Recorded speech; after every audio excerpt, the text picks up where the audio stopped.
What we're talking about does concern suicide, so just want to let you know about that. Recent research from November's Real Face of Men's Health report. It shows that men account for 4 in every 5 suicides, and 97% of GPs encountered men presenting with suicidal behaviour in the past year. Join us to share the story of losing their son, Red Oak, Sligo GAA star to suicide in 2022 is Geraldine and Redmond Murphy. Good morning. Good morning. Good morning. Thanks so much for coming in and telling us a little bit more about your son, Red Oak. Geraldine, what was he like? Well, from the very beginning, he was a lively young chap. He just was in everything, loved to do everything. But he was, as he was growing up then, he was very much involved in sport of all different types, soccer, Gaelic, athletics. But I suppose the GAA won in the end. And he was very ambitious and he always wanted to achieve the best. And we used to say to him, I used to say to him, Red Oak, nothing in this life is perfect. But he would still try and better himself no matter how good. But anything he turned his hand to, he was good at it. He was so good, he got recruited by the AFL. Redmond, he's your namesake, Red Oak, which is beautiful. He got recruited by the AFL at such a young age. He went over to Australia. So he played in, I suppose, where he came to attention was he played in quarter-final against Derry in Ballybuffet. We were there that day and he scored 11 out of 15 points for Sligo. Now, he was a year young. What age was he at the time? He would have been 17. 17, wow. At that time, it was minors was under 18. So he was a year young, but he won electric minor the week. So then he came to the attention nationally with respect to the scouts for Australia, for the AFL. So he went on to do a combine then. And from there he went on, he got a professional contract with North Melbourne in Australia. Wow. And even put the likes of the Cliffords to shame back in those minor days as well. He then, of course, went on, he came back home, was studying to become a teacher as well. Well, there's another part of that. He hadn't any leaving cert done when he went to Australia because of the pandemic and that. So, no, the pandemic was after that. But we said to him, if he came back, if it didn't work out, he'd have to go back to school. And so he went back into Centre Tractors in Trevor Curry into Leaving Cert, and from then the pandemic hit, and from there he went on to do teaching in St Pat's DCU, and that's where he was when he took his own life. He was 21. He had everything going for him, everything. He had his car, he had his girlfriend, and his career that he was going forward in. This is it. This is the moment it boils down to. Yeah. And a terrible moment in your lives. You spoke to him the night before. Yeah, as we would do every day, and maybe a couple of times. So it was the text, the last text I got at 10:20 to say, we had been in conversation, but he said to me, "Night, ma'am, I'll chat to you tomorrow." And Redmond was only about 20 minutes away out the road, and sometimes they would meet up for having coffee in the evening. Because you worked in Dublin, you worked between Sligo and Dublin, Redmond, and you spoke to Red Oak at 6 that o'clock night. that evening, yeah. So I spoke to him, it was a general conversation. And he was saying, I said, I'll meet you for coffee. And he said, no, I'm tired, Dad. We won't do it tonight.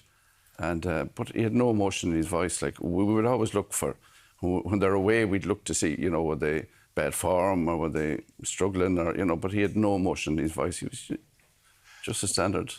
Himself. Himself.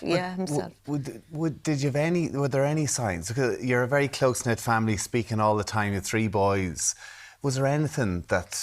Nothing, no. I mean, OK, he was on teaching practice, but and the stresses that go with that. Yeah. There were other stresses that he would have had in the past, say whether to go to Australia or now. But there was nothing out of the norm with him. It was just normal every day.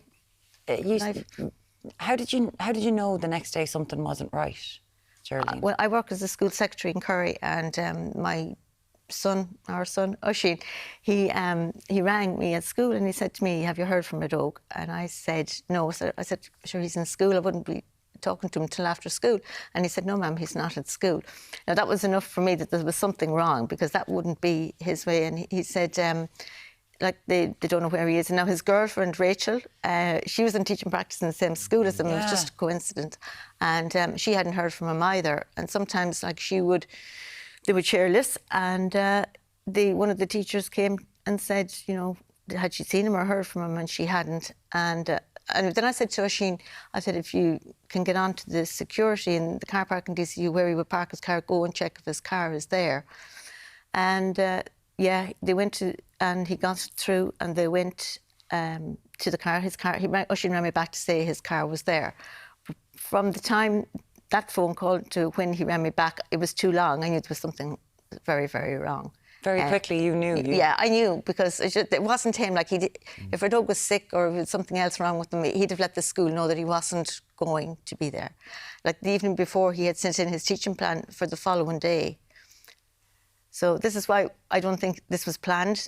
It was like a spur of the moment that he got into this deep hole and just couldn't see, like, everything just got on top of him, and that was it. How did you find out? Then she rang me back and said that they had found him and that he was dead. Redmond, for you, were you at work? How did you? Yeah, the same as that.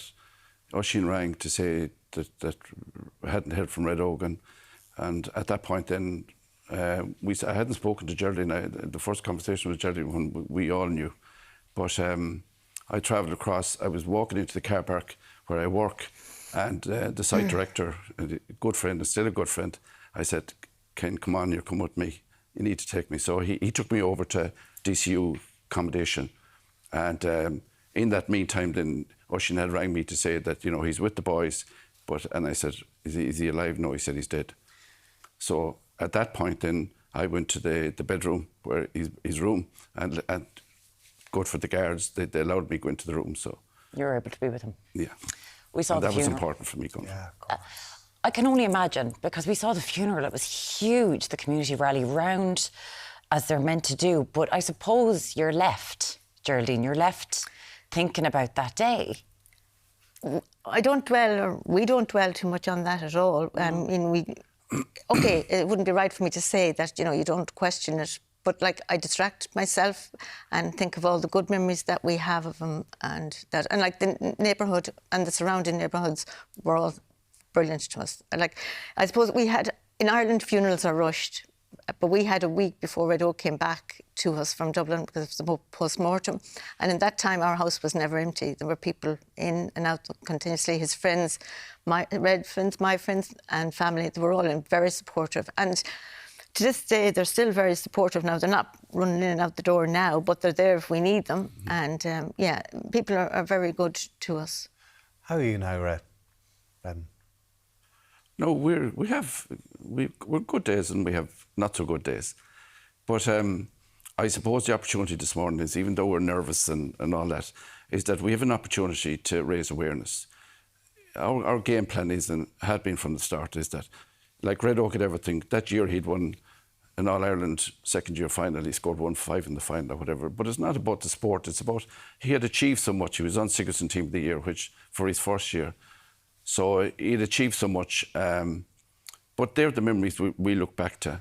But what we want to say is that, you know, we talk about families and families, but one family, if we help one family today by doing what we're doing, then that's enough. You know, that means that another family and a community won't go through the same hurt as we did.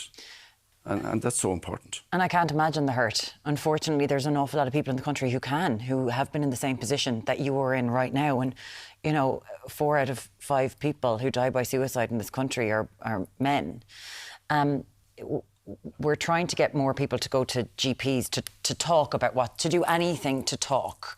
And it's the report found that 14% of GPs aren't comfortable. They don't quite know what to do. Like, this is sort of, and we expect a lot of our GPs, but I suppose they mightn't have the training that we'd want in this area, Geraldine. Yeah, I just think we need to get more support, maybe more funding from the government just to enable that support. Like, even yesterday, I met a lady and she's a young family, and she said, I knew by her that she wasn't right. She would suffer a little from mental health. And then I said to her, you're not okay, are you? And she said, no, I'm not, I'm struggling. Now, it's there. I mean, she needed someone to help her like straight away. So I think there should be some facility in place for the likes of that lady to go. Like we chatted, and I said to her, like, she's a young family, she's a single mum. I said to her, like, you have to be there to support your children and her girls. And we chatted, and I suppose because we have been through the situation, and people are happy to talk to us and confide in us, and they open up to us. And that's the way I suppose it helps us as well to talk about Red Oak situation and try and help those people as well that have been in our situation. I think there's a point that we've said all along is that never, look, talk to a friend, tell the neighbour, talk to somebody that you can confide in, because we believe Red Oak probably hit the point of no return that particular night or sometime early morning, and that he couldn't come back. But if the signs are there, if you think about suicide, if even it crosses your mind once, go and get help. Like Alan Quinlan, I met him back, and he was his story resonated with me in the sense that he talked about a mask, and he talked about that he, a macho image, that he couldn't really, lose that macho image. But all the Pieta House, all the different suicide, it's all confidential. So the help is confidential, so that mask is not at risk, so you can go and get help, and that's so important. Dr. Harry Barry was here yesterday, and he was talking about that mask again, the masculine mask, but we're made up of a whole, like as in all of our sides is what's important, and that men need to be able to it's not a weakness. I think they feel there's a weakness there, but it's not weak. It's, to go and seek help. It's important. But I think it's important for other men to be able to speak, and whatever about speaking out, it's actually about listening. And I think that's something that Dr. Harry Barry said yesterday as well, is that we're all on such a hectic life nowadays, but sometimes maybe it's about opening up yourself to listen to them, to ask how they are and actually listen. Yeah, and it is important. What would you say to anyone who's at home, who's been thinking about their child, Geraldine, and just a little bit worried? Like, I don't think you're the expert. I'm not asking you to be an expert, but if there's anything.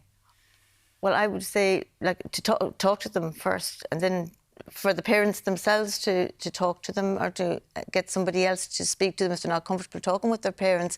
But to any young person themselves who might be listening, I'm a mum, and I wouldn't want, they wouldn't want their mums to go through what we've been through.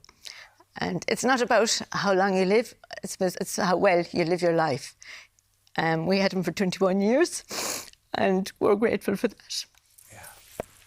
Well done. Listen, thank you so much for coming and speaking this morning. And as you said, Redmond, if this helps just one family to not have to go through what you both, and as a family, have all gone through as well with your other two boys, Oisín and Dahi as well. And of course, Red Oak, who'll always be with you as well. Redmond and Geraldine Murphy, thank you so much for coming. Thanks so much. And of course, if this has maybe triggered you or sent something off, check out the Virgin Media website /headlines